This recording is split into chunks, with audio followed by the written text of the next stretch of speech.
In a higher end neighborhood, you are not able to leave the gate open. We'll have it under contract. Yeah, we're more than happy to do that. Are you a fan of real estate or are you a student of real estate? As much as I hate to admit it.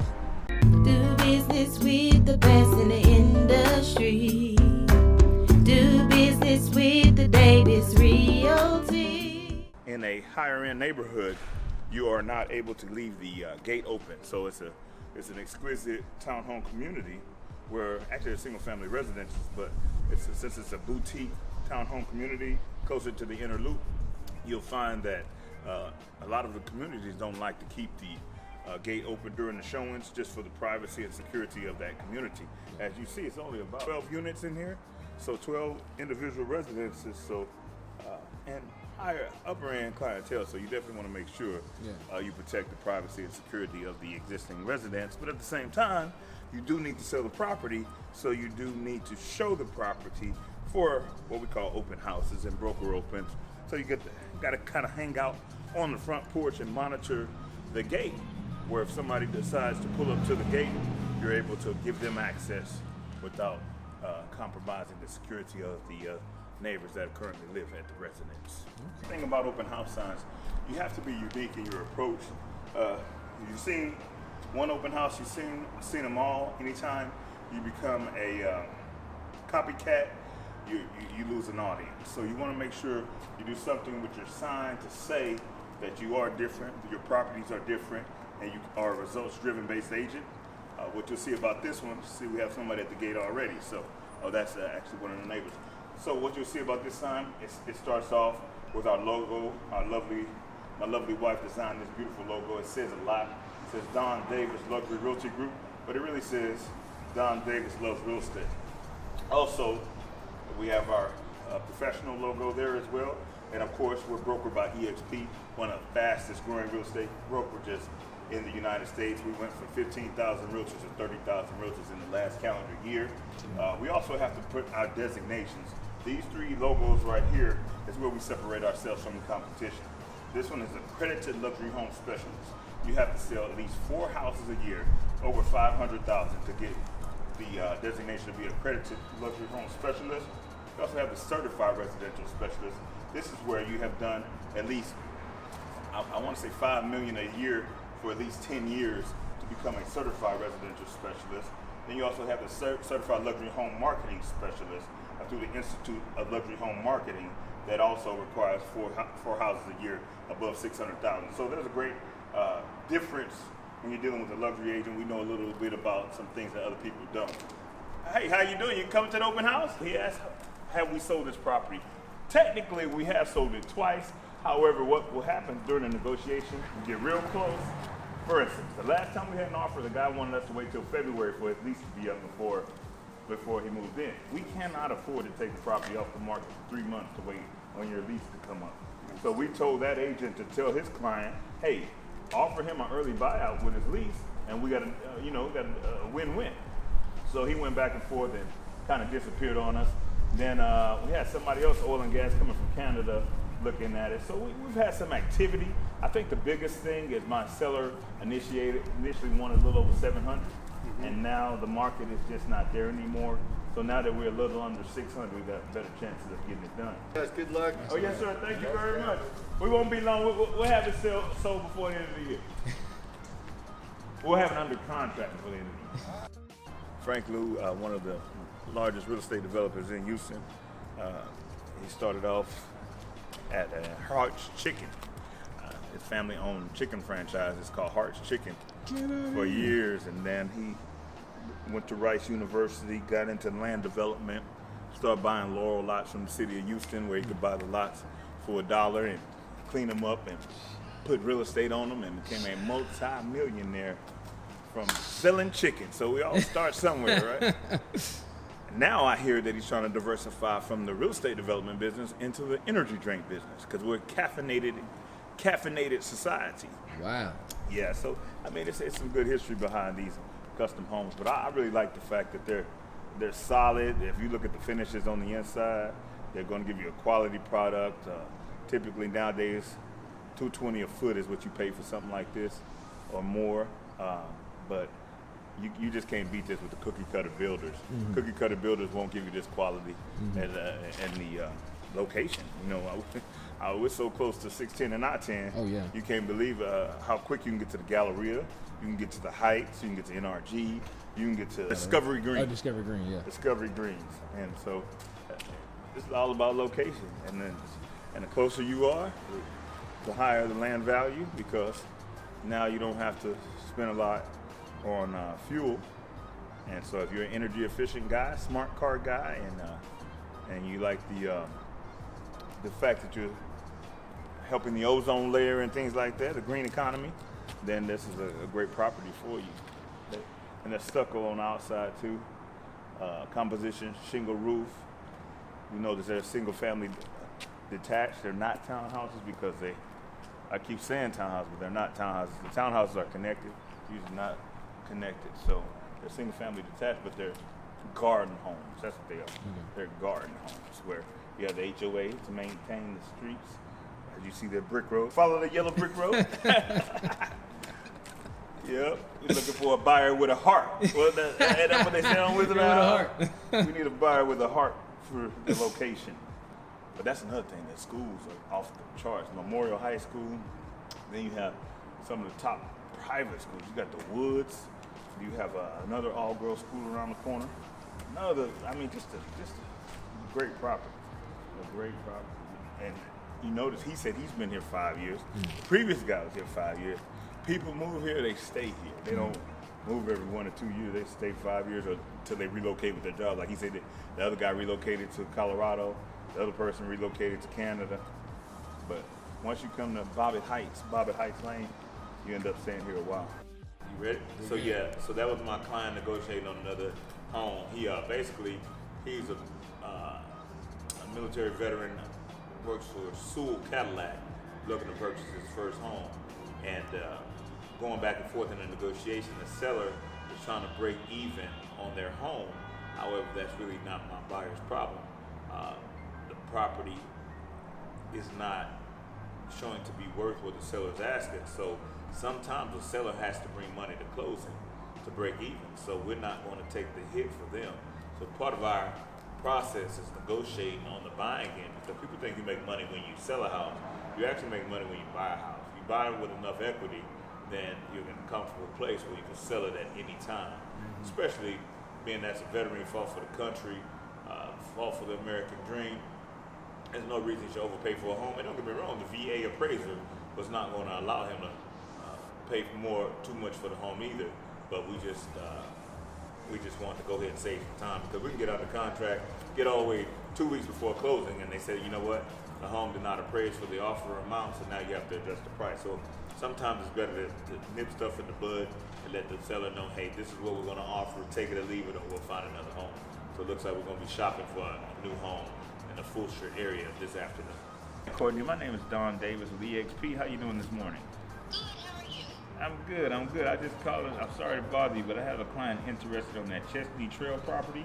Yes, which one on Chestney Trail? Yes, we're just trying to find out, is there any incentive? They're VA, and we're trying to find out, well, they have their own lender, so we're trying to find out, is there any incentives or anything like that, because they do need their closing costs covered. Yeah, let me ask you this. When are they looking to close on the home? ASAP. Oh, good. Okay. Uh-huh. And that home is ready. So what I would, so on the incentive then it would be no closing cost incentive, unfortunately, but it would be incentive off the price of the home. Uh-huh. And so it would be $4,000 off the list price of the home. So then this is what we were trying to do. I'm glad you mentioned that. And appliances. So, and we're doing refrigerator, washer, dryer included as well. Perfect. If they can close by end of year. And blinds, and irrigation, and garage door opener. It's move-in ready. Perfect. So this is what we would need to do. You know how you say you could take $4,000 off? Are they wanting to roll it up and to add to closing There costs? you go. There you go. Okay. Yeah, we're more than happy to do that. So they were going to buy like a 10-year-old home. I told them, man, they really need to buy a new home. The credit score is not right where it needs to be. But thanks to VA is really not a credit-based loan. A lot of people don't realize that. So as long as you don't have any late payments or anything with the last 6 months, there's a ways to get you qualified on a VA loan, as long as that debt to income ratio. That debt to income is the amount of money you bring in minus the amount of obligations you have on that credit report.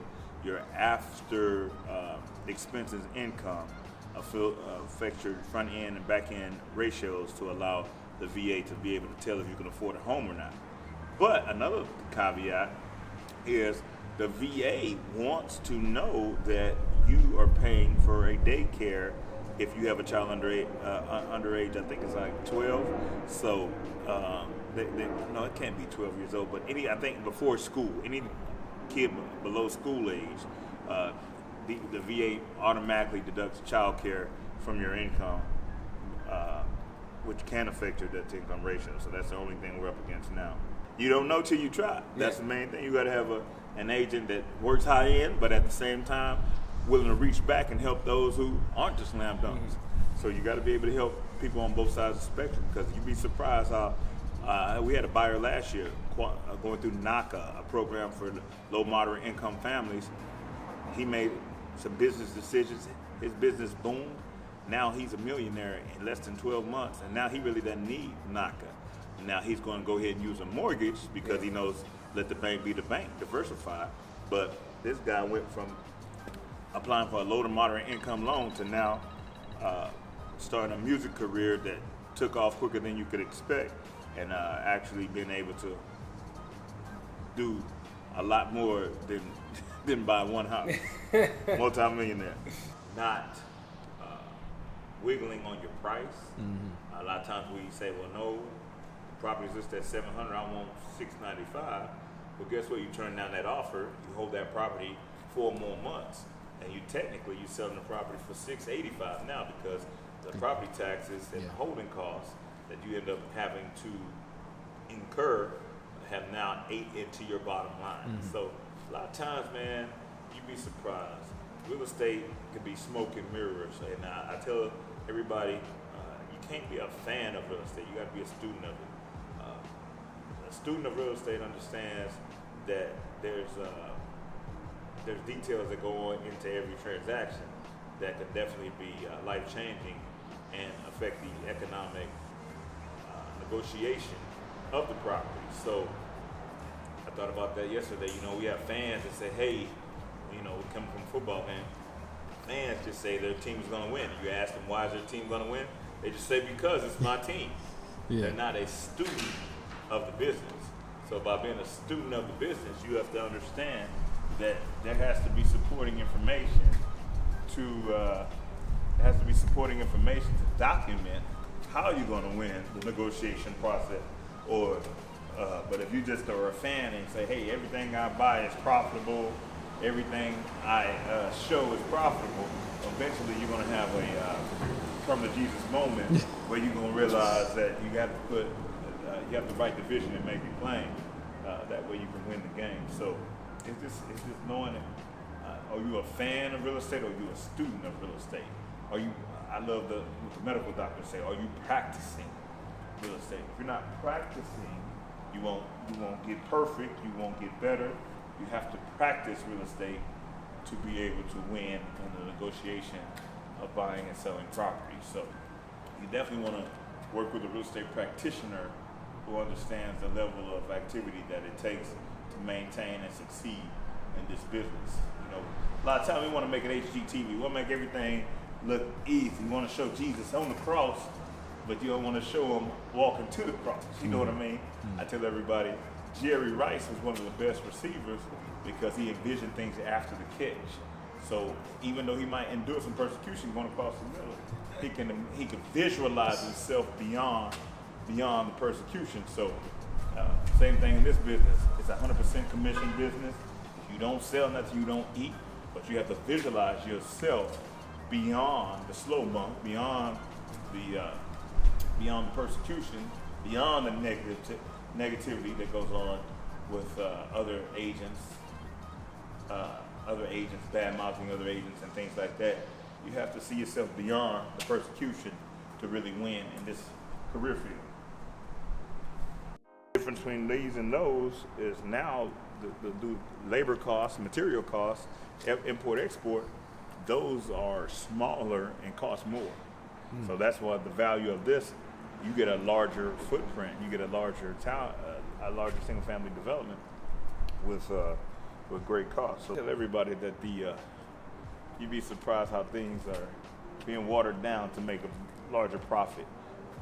Properties are getting smaller, the square footage of properties are getting smaller while the cost goes up. Same thing applies in food portions. Some restaurants, they give you less and charge you more. Cost per foot, if you're looking at buying land, you want to know what the cost per foot is. You know what I mean? Yeah. $260 a foot in Katy, 77494. $260 a foot. That's what I'm paying for dirt. If I'm building property, then I know I need to be at $80 a foot on construction. If I want to go and sell it as retail, then I got $83 a foot in it. I want to go ahead and retail it for about $130 a foot. So if you look at most new homes in the suburbs, it's going to be about $130 a foot list price. Then you can negotiate down about $115 a foot. And you come further in the city, you got to put $200 in front of that. And then you go Beverly Hills and things like that, then you got to put $900 a foot and more. So you're just paying for space. Paying for space. Yeah. So everywhere might be in New York one day, because you're paying for space. And land, Texas, we're so spread out. We got so much land that we don't realize sometimes the value is just in that land, in the space. You know what I mean? So do you have a lot of clients that come from out of state, or come from out of state? International. We call ourselves DDLRG, Don Davis Luxe Realty Group International, brokered by EXP. That means no, we don't have offices everywhere, but we have clients from everywhere. I have clients from Nigeria. I have clients from Japan. I have clients from New York. I have clients from California, Florida. So we are international. We have clients coming from all backgrounds, just because we are one of the strongest internet-based teams that you'll find, being on the fact that me personally, I come from an IT background where I work for Texas Instruments, and I know how to make the internet talk, I call it. I know how to make the internet talk. And then my wife is getting her master's in analytics from Texas A&M University Mays Business School, where we are able to study statistics to where we can tell you what your average lifespan is as an actuary, how often people move, how often people default on mortgages, how often people visit open houses, how often people foreclose. These are all different tactics that we do to combine our strengths together to build a real estate team that's authentic, that has a fingerprint and not a copycat. Anytime you're copycatting, you won't see the results, but if you have an authenticity to your method, then you can also break records when it comes to any career field, because now you're not copying somebody else. You're doing since we got a preacher on the camera, doing the Rhema activity. You want a Rhema activity. You don't want an expired business plan, something that somebody else did. Now, don't get me wrong. Some things are good. The outlines are good. Some things are already in place that are good, but you need to have your personal touch to what you do. So it's very important that you have your personal touch. One of our personal touches is the amount of signs we put out, where we put the signs out, when we put the signs out. We don't want to tell you everything because we got competitors watching, but we do have some secret sauce in our marketing that we do for our properties at DDLRG, brokered by EXP. So it's just a plethora of things that we enjoy about this business that has help others transition from point A to point B in their lives. We've helped people sell properties to where they duplicated their salaries to where now they're self-employed and don't have to work for anyone else. Or we've helped people who want to continue to work in their corporation because they love what they do. We've helped them have additional money in their retirement account to where they can make more money in their retirement account than they had before. So people always say, well, get in real estate so you can quit doing what you do. Some people love what they do. We don't want everybody to quit doing what they do.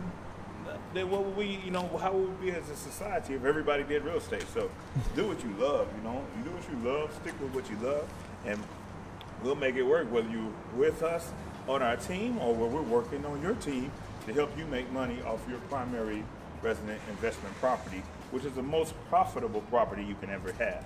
People always say, I want to flip house, I want to do this, that, and the other. The most profitable property you could ever have is your primary resident investment property, because you don't have to pay any capital gains on the sale of that home.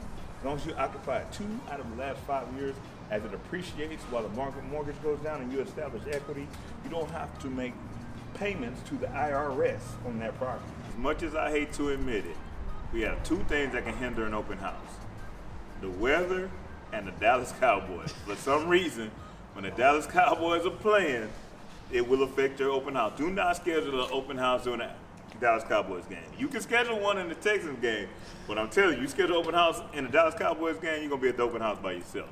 That's one thing I've learned in my career in real estate. You don't want to conflict with the Dallas Cowboys schedule. That is crazy. That's crazy, man.